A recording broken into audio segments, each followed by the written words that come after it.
your EMI is 3 days late and your phone hasn't stopped ringing since 6 this morning.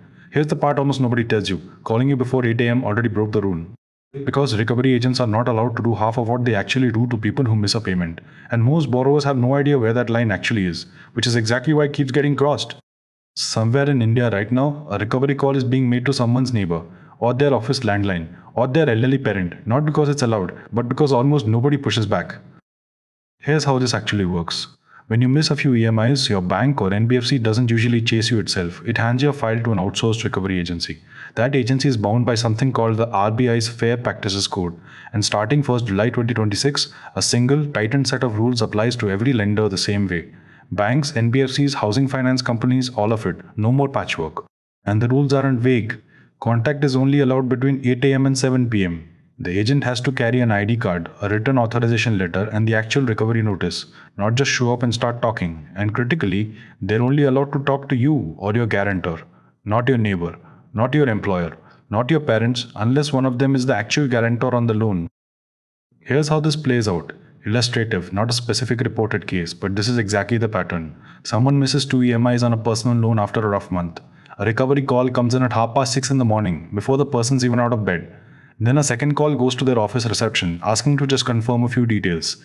Neither of those is a formal threat, but both of them already broke the code before the conversation even started. Here's a second version of the same pattern, also illustrative. A recovery agent visits someone's home without carrying any ID or authorization letter and mentions almost casually that the whole building will know if the payment doesn't come through by evening. That's not persistence. Under the code, that's an explicit name violation. Intimidation and a threat, spelled out as prohibited conduct, not something the borrower has to just accept as normal collections pressure. And here's the part coming up that most people get wrong even after watching this far. 3 things you probably assume are just how recovery works, are actually explicitly against the rules. If you've ever nodded along thinking, well, that's normal, stick around, because one of the next 3 is almost certainly something that's happened to you or someone you know. And before anyone assumes this is rare, recovery agencies operate on collection targets, which means the incentive is to push as hard as possible, as fast as possible. The rules exist precisely because just doing their job and breaking the code turned out to be the same thing more often than any lender wanted to admit on paper. So let's bust a few things people assume are normal. Myth 1. They can call as many times a day as they want. False. Excessive or anonymous calling is explicitly listed as a prohibited harsh practice, not just bad manners.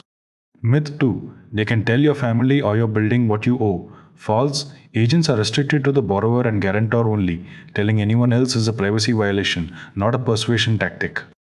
And myth 3. They can just show up and take your stuff on the spot if you're late. False. For secured loans, there's a whole legally required process before any repossession. And even then, legal action and possession are supposed to be a last resort, not a first move on a late payment. Here's the real shift. Under the new July 2026 directions, every recovery agent has to hold a certification from the Indian Institute of Banking and Finance, a formal training and exam on exactly these rules. That didn't exist as a uniform requirement before. And lenders now have to publicly list every recovery agency and agent working on their behalf, so you can actually check who's calling you against who's supposed to be. Lenders also have to write to you when your account is handed to a specific agent. So if someone calls claiming to be your recovery agent and you were never told their name, that's your first red flag. Not a technicality. Here's the part nobody explains when you take the loan in the first place. If you don't know these rules exist, every one of these calls just feels like the cost of missing a payment, something to endure, not something you can push back on. People stay quiet through genuinely prohibited harassment because they assume the lender holds all the power once they're behind on an EMI. And that assumption is exactly backwards. Being behind on a payment doesn't suspend your rights, it just means you owe money.